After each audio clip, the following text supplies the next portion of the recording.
Good evening mga kapatid. So ngayong gabi tayo po mag-aaral ng salita ng Panginoon. So aliyahan ko po na buksan natin ang ating Biblia sa Exodus chapter 20 verse number 17. So tayo po ito lahat sa pag-aaral sa salita ng Panginoon. Exodus 20 verse number 17. The Bible said, "Thou shalt not covet thy neighbor's house, thou shalt not covet thy neighbor's wife, nor his manservant, nor his maidservant, nor his ox, nor his ass, nor anything that is thy neighbor's." So tayo po nanalangin, ipikit po natin ang mga mata at yung mga ulo. Panginoon Ama sa langit, salamat po Diyos, pagkakalang ito. Give you wisdom as I preach your word. Please prepare the hearts of your people and give the illumination ngayong sa aming kaligtaan. Let the Holy Spirit be our teacher in the midst of this congregation. In Jesus' name we pray, Amen. So the title of our devotion this day ay pinamagatan natin, Avoiding Covetousness. So yung word na covetousness, avoid. So it is to address the inner life of the wrong deeds or wrong actions. Yan po ang word ituturo natin ngayon. It is not absolute. The Ten Commandments is not absolute, but rather absolute. Ito pa rin ay sa panahon natin ngayon. It is the word absolute having passed its time or not being useful. But rather, the Ten Commandments or the biblical context, teaching is absolute, without flaw or without fault. So first, if we put our heart on the Lord, in Macedonian churches, we learn that Macedonian churches first gave their own self, their own hearts, their hearts, and they willing to contribute also their wallets and their times. So yan po ang makikita natin. So we must learn to satisfy God in our life. Lagi natin pinapaalala, we must live simply that other might live simply. We must live simply so that we can support missionaries. So in biblical teaching, we can be a partner to the missionaries that God called them, and we can support them not only in prayer but also in financially. So the principle is we can live simply that other might live simply. So yan po ang makita natin sa unang principle.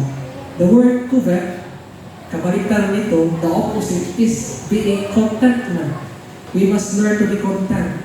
The covet is unlawful desires, not yours. That is covet. You desire for others or for other things that not of ourselves. It can be fame, it can be power, it can be things, or it can be our personal appearance. It is not wrong to have godly ambition, yung mga pangarap sa buhay. Pero, but we must learn to be content because in Deuteronomy 8:18, the Bible said God is the owner of all things. Deuteronomy 8 verse 18, the Bible said, "But thou shalt remember the Lord thy God, for it is He that giveth thee power," the word power, authority, to get wealth, that He may establish His covenant, that which He will swear unto thy fathers, and it is day. Notice the word, the Lord, He giveth power to get wealth. Now we have no wealth, but we have strength. It is God who gave us strength.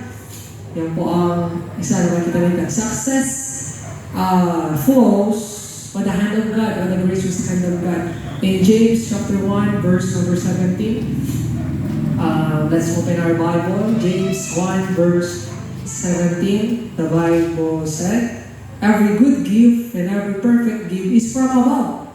Everything that God entrusted upon us, we are only steward, and the word steward is manager. Nagkatiwala lang tayo. So, and cometh down from the Father of lights, with whom is no variableness, neither shadow of turning. Kaya mga kapatid, makita natin na kailangan natin to overcome our selfish nature.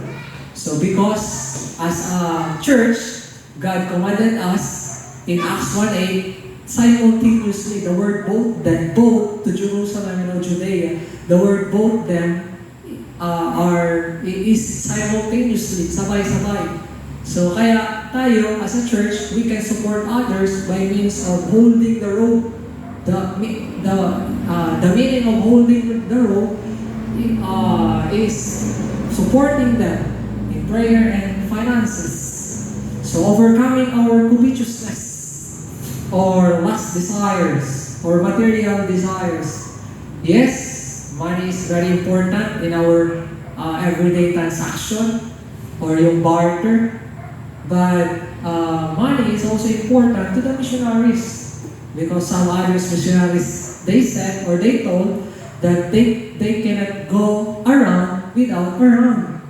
So kaya kailangan ng money. But something, we are in the earthly things or earthly flesh or earthly body. Kaya sabi ng Bible in Galatians 5:16, there is always contrary between flesh and blood, between spirit and flesh. The Bible said in Galatians 5 verse number 16, bear with me, the Bible said, then I say then walk in the spirit, and ye shall not fulfill the lust of the flesh. Walk in the spirit. For verse 17, for the flesh lusteth against the spirit, and the spirit against the flesh, and these are contrary to one another. So, yan po ang isa na makikita natin. Spirit of God overcome lust. Romans chapter 7, verse 19. Let's open our Bible, Romans 7, verse number 19. For the good that I do not. Sabi ni Paul, yung mga gusto niyang gawin ay hindi niya kayang gawin. Because, humanly speaking, we have still Adamic nature, yung makasarili, selfish. So kaya nga sa mga Kristiyano, it is a must to be always spirit-filled. Not in our lust. After conversion, we are not sinless after we are saved.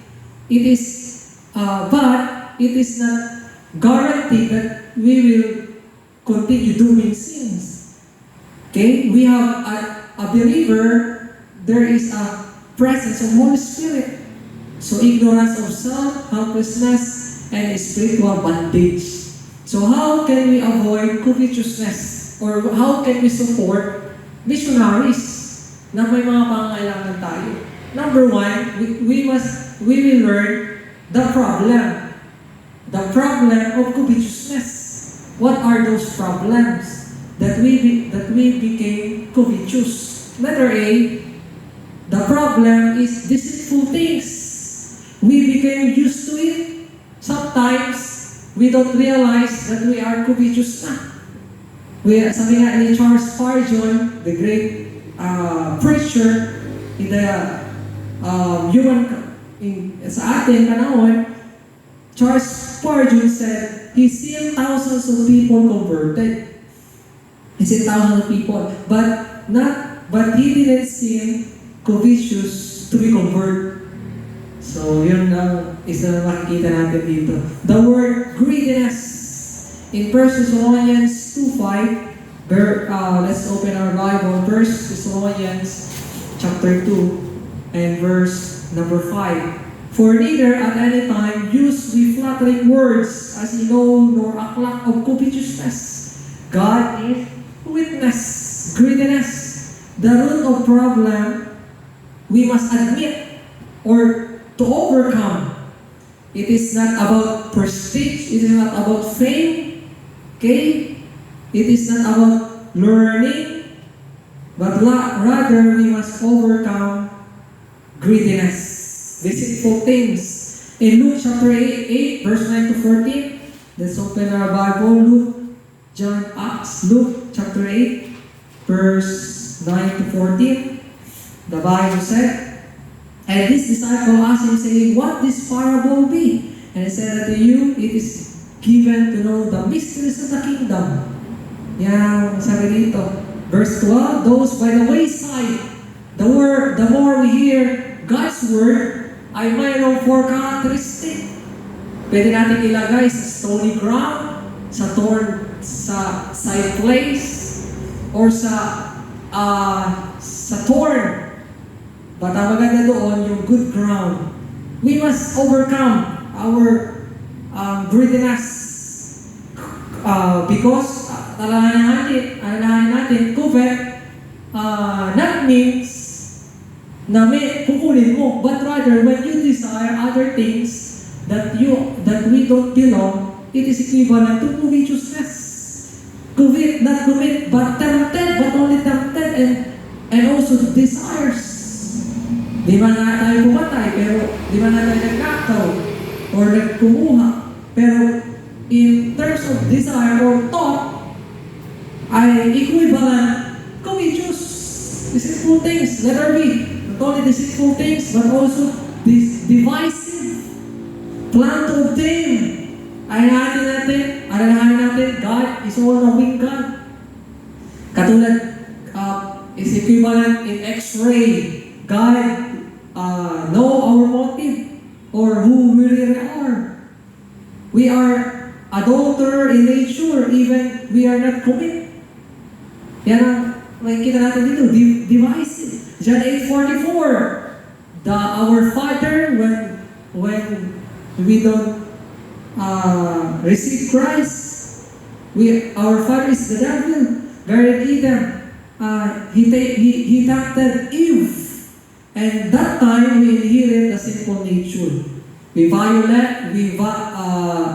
have nature of sins. Kaya sabi ng Bible in Genesis 3:4 or 3:15, we will die. The word die there is not intensity of death.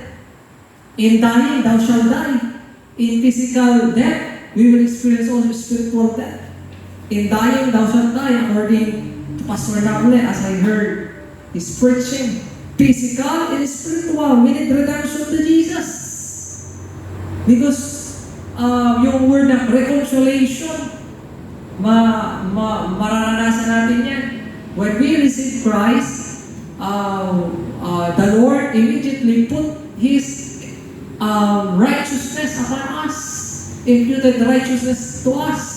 So we reconcile from wrath to God, from children of wrath to children of light. Reconcile from enemy to friend, because we have mediator, and that is the Lord. So the Bible called covetous. Ambition, the word want to be top. Ambition, na ngayon, magbubutuhan, di ba? Voting. Nakakalungkot sa ating bansa. Kahit walang mga alam sa politics, they want to run because of authority or power. Hindi naman natin nilalahat. Pero some desire power or authority. That is the problem of covetousness. Deceitful things and divisive. We must reflect. It is in us. Kumbaga sa self ko, naka-built in sa atin yung pagiging covetous. We must not yield in sin. Great start in all attitude. Alahin natin, no one born to be a fool. Foolish is something. Okay? Great start in our own attitude. If materials, sabihan ng Bible in 1 Timothy 6:10, the material things is not evil. Kaya natin ito. 1 Timothy, I do believe, 6 verse 10.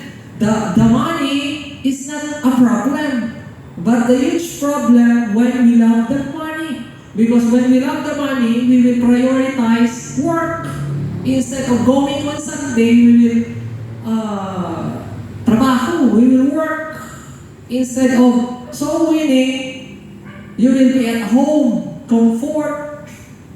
Kaya sabi ng Bible, we must be selfless. The word selfless, with sacrifice and accountability to do the great commandment.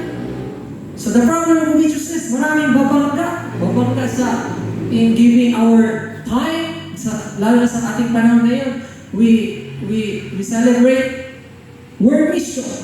Pakalaga sa World Mission because when we participate in World Mission, pinapadali natin yung coming of the Lord because the coming of the Lord is imminent. The Bible said when when all the people heard the preaching of gospel, then that is the time when the Lord will come. But the question is, ginagampanan ba natin yung ating responsibility to spread and to participate in evangelism? So yan ang sabi dito, but the love of the money is the root of evil. Not the money, but loving the money. Because you will have not literally statues to serve, but rather the word idolatry there, meaning you putting something or someone rather than God. Yan ang tinutukoy dyan. Kaya be careful. The problem of covetousness, deceitful things, divisive, and then degrading, depravity, pabagsak. Kumbaga, stagnant, pabagsak. Ang ating moralidad ngayon, bagsak na. LGBT, immorality, abortion, fornication. Nagtara na. Kaya kailangan natin ipahayag si Kristo. Dahil narinig ko sa isang mensahero, if the religion can only reform the person, the word reform, babaguhin panglapas. Education can only inform, but Christ will transform the people. Tingnan natin, sin is only, sabi doon, we can enjoy sin now, but we will suffer later. Alalahan natin, the great investment when is the souls of men in eternity. Ang ating investment, kung mag-invest man tayo dito sa mundo, tama na may investment ka sa business, pero ang napakagandang investment ay investment natin para sa Panginoon. Divisive, letter D, destructive. The word destructive, terrible, annihilate. In 1 Timothy chapter 6, verse 6-10, but godliness with contentment is great gain. For we brought nothing into this world, and it is certain we can carry nothing out. Kung maalala natin I do believe si Alexander the Great, when he died, before he died, he had 4 requests. His first request, the one who will carry his coffin are his own doctors. Yung magdadala ng kanyang kabaong, his own doctors. Second of his request, the great chandelier will be put into his funeral. And then his third request, all his material possessions, money, treasures, will be put in sa paligid ng kanyang I don't know kung coffee na tawag doon o sa English, kabao ba? At ang pinakahuling request niya, his coffin will have 2 holes both sides, and his hand will be put outside of that coffin or yung kabao. The Bible says we carry nothing, we bore nothing, and we will carry nothing. Verse 8, and having food, raiment, let us be there with content. Kaya sabi ng Bible, contentment is godliness. But they that will be rich will fall into temptation and snare. Destructive, condemn, hurtful lust, not possessions things, not love, because we have craves. Ano yung crave? Naglalaway ka, nagkikrave ka. Okay? Full desires is destructive. But when we learn to invest in eternity, yan, ibang usapan na yan. Walang problema sa money, pero alalahanin natin, we are only steward, katiwala. Kaya kung tayo'y pinagkatiwalaan, ito be a good steward. Amen? Di ang pag-aari mo. Dahil ikaw lang ay binibigyan ng lakas. Ano sabi ng Deuteronomy 8:18? It is God who gave power to get to wealth. Ang wealth doon in terms of strength, in terms of having wise decisions, or strategic para ikaw ay makagawa. Crave! Kaya sa atin, Philippians 4:15, let's open our Bible. Philippians chapter 4, verse number 15. The Bible said, "Now ye Philippians know also that in the beginning of the gospel, when Paul departed from Macedonia, no church communicated with him, but as concerning giving and receiving, but he only." Ang sabi ng Panginoon sa mga tao dito, "But now ye Philippians also that in the beginning of the gospel, when he departed from Macedonia, but he only." Personal, mission giving, communicated, the word communicated, that is giving. Don't be stingy or uncharitable. God will not obligated us to meet our needs. Hindi obligado ang Diyos na ibigay ang ating pangailangan. If we are not obeying or giving or returning what the Lord's belong. Hindi obligado ang Diyos na ipupay ang ating pangailangan kung hindi tayo matagpo ang tapat. Okay? Sabi rito, when I get all needs, therefore I give. Yun ang prinsipyo natin bilang tao. Kapag nakuha ko ng mga bagay na ito, doon lang ako magbibigay. Wrong! It is kabaliktaran sa Panginoon. Sabi rito, synonyms. Antonyms, synonyms. When we give, it will be met. Kung tayo magbibigay, doon ibibigay ng Diyos. Kaya ang isa pang prinsipyo na matutunan ko kay Pastor Dumbledore, how much God's money will I keep for myself? How much God's money will I keep for myself? If you want blessing, see to it that we prove God. Sabi ko, isa pang prinsipyo sa mission conference na natutunan ko, prime the pump. Bigyan mo muna ang bombahan ng tubig sa probinsya. Mayroong mga tubig dito sa amin, may bombahan. Minsan patayan. Before na magbigay ng tubig, kailangan mong lagyan muna ng tubig. Prime the pump. How much God's money will I give for myself? Prime the pump. Making money. Sometimes, in work, we overtime. Moment to rest na, nagtatrabaho ka pa. Gabi na. Nagtatrabaho ka pa just to earn money. In Luke 16, verse 13. Luke 16, verse number 13. Sabi ng Biblia, mga minamahal, Luke 16, verse 13. No servant can serve two masters, for either he will hate the one or despise the other, or he will hold to the one and despise the others. He cannot serve God and Mammon. You can decide. We can decide. Double-minded, undivided service. In Christianity, there is no neutral. As ang neutral, yung go with the flow. Neutral. No, neutral. Forbid. Kaya, in number one, the problem in covetousness. Number two, the perspective to consider.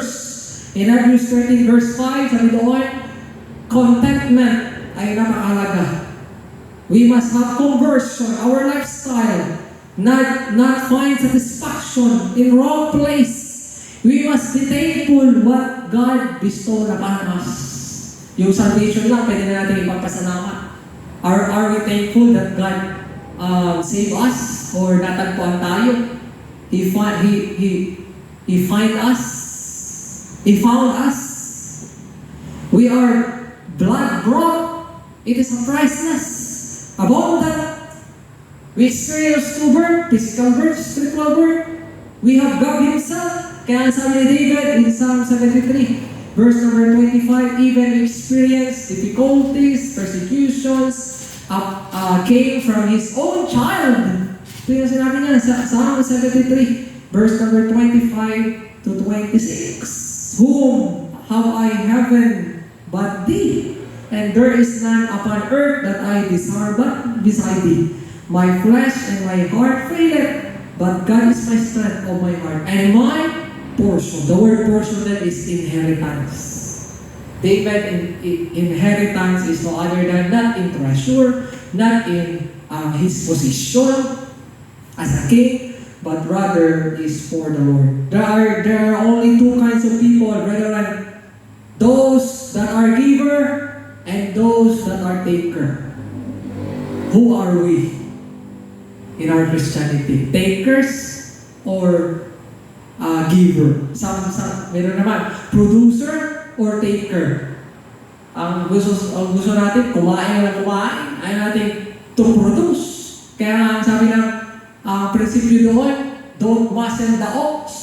Kapag yung nagpapagod sa iyo, yung ox, don't muscle, kailangan mo pakainin.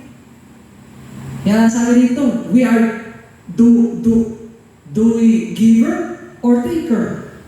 When we give blood, sa mga nagdodonate ng blood, you become younger because the blood reproduces itself. Philippians 4:19, but my God shall supply all your needs according to His riches and glory by Christ Jesus. Notice the word, according to His riches. God is our source. In Philippians 4:19, but my God, He is the source, shall supply all my needs. The scope, supply all our needs, not wants, but needs. Sabi dyan, if we meet the promises, or the word commandments, see to it, or count of promises of God. And I will repeat, if we will meet the promises or the condition or the biblical responsibility that we need to do, we count on His promises. Ang ating makikita dito. Sitting, kaya nga sabi sa atin, nilamang to trust in the Lord, but rather we must do our job. Not only in soul winning, but also kailangan mo rin gumawa practically para magkain ka ng pera. Not only sitting, tapos trust in the Lord, titiwala. No! Kailangan natin gumawa. Magtrabaho din because in the Bible, lazy na the consequence of lazy is not to eat, but rather the Bible telling us or teaching us to be content. Yun ang tinuturo sa atin, to be content. Okay? And number 3, not only the problem, the proper perspective. I will consider He is our God. He is the source. All my needs, the scope. According to His riches and mercy, He is the supplier. Sa tinatawag, may supplier, may demand. Sa business, He is the supplier. God, as our supplier, He is unlimited in His hospitable. Notice the word, according. It is meaning out of nothing. Yung tinatawag na invention, meron silang tinatawag na materials. Pero yung creation ng Diyos out of nothing, that means according, out of nothing. Not according to His, not out of His, should I say, but according to His richness. Kaya sa atin, we must focus on eternity. Colossians chapter 2, verse 2. The Bible said, sabi doon, Colossians, set their affections on things above, not on things on earth. Kaya, mga kapatid, pangatlo, practice contentment. Yan ang pinakamahalaga. Because when we learn to be content, we will be gratitude. Magiging mapagpasalamat tayo. Even the small things. Kaya sabi ng Bible, in all things, pray without ceasing. In all things, give thanks to the Lord. When we practice contentment, we will learn to love. We will learn to give. We will learn to cultivate gratitude. Yan sabi dito. And we will learn to give. Stewardship, mga kapatid. And the last, we will have how to overcome covetousness. We need Christ, the power in Christ. How can we give to the missionaries holding their robes? the power of Christ. We must overcome selfishness. The power to live. The Ten Commandments keeping us. It will not save us or to go to heaven, but rather when we learn to depend on the Lord. Kaya when we give Our tithes, it is not giving, but rather we only return what belongs to the Lord. But when we participate in mission giving, the Bible said in Malachi 3:10, prove, we heard it say it, the Lord of hosts. The word, minsan hindi tayo, nagbibigay tayo, not proving. The word prove there with sacrifice. Katulad ng yung babae na sa Matthew, yung old woman na nabigay niya kahit isang two lepers, 2 coins, pero yun ang kanyang inano ng Panginoon. Kaya sa atin, He is the supplier. Don't be afraid to invest in the Lord because our Lord economy is hospitable, unlimited. Not like dito sa ating mga bangko na minsan nagsasara. Okay? Practice power in Christ. Because when we have Christ in our self, we will learn to give first our own self. Don't be afraid, mga kapatid. dahil we can have partnership to the missionaries. because Because the Lord, sabi doon, when we read the promises, we will count on the promises of God. Kaya sa ating world mission ngayong araw na to, tayo inahawan ng salita ng Diyos to be a part. Not only to hear, not only to, but rather producer, not only takers. What are we? Are we giver or taker? Kaya sa atin, God's purpose in us, why we are saved, why we are here, is to reach others. No other than to reach others. Sabi pa ng isang preacher sa narinig ko, a church without vision is a narrow church. Apply natin sa ating mga Kristiyano. Christians without vision is a narrow church. Apply natin sa sarili natin. Jared without vision is a narrow church. Will you repeat? Will you give, mga kapatid? Don't be afraid because covetousness will not lead us into blessing, but rather in tinatawag na worldly things. Kaya sa atin, avoiding covetousness. In giving or supporting missionaries, we must be a generous heart, not by grudgingly, not by necessity, but God love a cheerful giver. The context there is not about tithes, but rather they have volunteerism to commit to give to the churches or to pastors or to other churches to support them. Not grudgingly, not necessity, for God loveth a cheerful giver. Sabihin nyo nga, love, not grudgingly, because God loved a cheerful giver. So let's pray, mga kapatid. So kung meron man dito sa ating kaligitnaan ay hindi pa tinatanggap si Kristo sa kanilang buhay, marahil ito ang pagkakataon ng Diyos na pwede mong tanggapin. Tayo lahat, ipikit ang mata, tiyak ang ulo. Halimbawa, sabi ng Biblia, kung tayo mamatay, hindi natin kayang iligtas ang ating sarili. Tayo ay makasarili, makasalanan. At ang tanging nagligtas sa atin, ang nag-fulfill ng generous heart ay si Kristo. Hindi niya pinagkait ang kanyang sarili, ang kanyang kaisa-isang anak. Sabi ng Romans 8:32, sabi doon, yung kanyang anak hindi niya pinagkait, ano pa ba ang hindi niya kayang ibigay?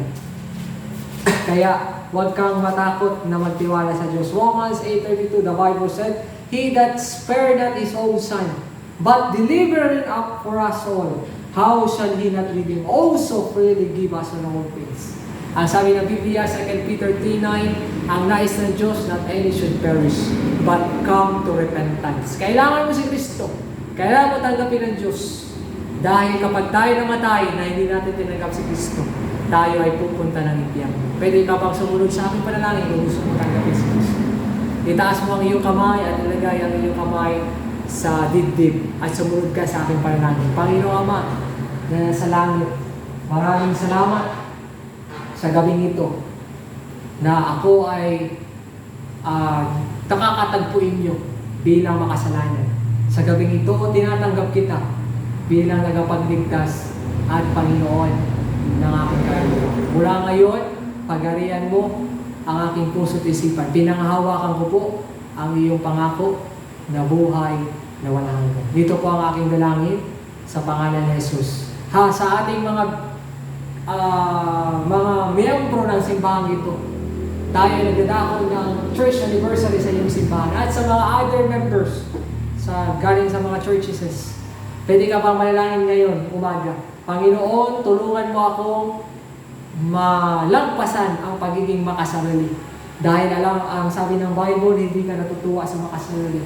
Pero tulungan niyo ako na maging good steward to give what belongs to you, or to partner to the missionaries. Tulungan mo ako, Panginoon, na ibigay ko ang aking puso, heart. The word heart there is not literally heart, but rather our decisions making. Pwede ka pang manalangin ngayon. Dahil hindi natin kaya ang lust, ang carnality, ang selfishness. Tulungan mo ako, Panginoon, malagpasan ang pagiging covetousness. Bagkus, matagpuan niyo po ako na tapat at maging kontento sa buhay ko. Because sabi ng Bible, contentment is equivalent. Contentment is godliness. So let's pray. Salamat sa mga puso niyo. Sige, salamat. Salamat po. Pagpanalangin ko kayo, Panginoong Ama sa langit, maraming salamat sa pagkakataon na ipahayag rin yung salita. Tutulungan niyo kami na pahalagahan ang pagkakaroon ng desire, ng motivation sa iyong pag-ibig to glorify you, O God, by means of supporting that you have called missionaries or pastor in local and even in foreign. Lord, help us to overcome our covetousness or greediness or lust or comfort. Lord, tulungan niyo po kung meron ka man pong tatawagin in the midst of this congregation. Please, tawagin niyo po ang kami, O Diyos, para ipangaral ang iyong salita. Salamat sa iyo po yung pinagkakatiwala ang mensaheng ito, ang iyong banal spirito. Ito po ang aming dalangin sa tanging pangalan ni Jesus na may tagapagligtas. Amen. Puri ng Panginoon, tatawagin ko ang pastor para pangunahan ang ating pong napag-aralan.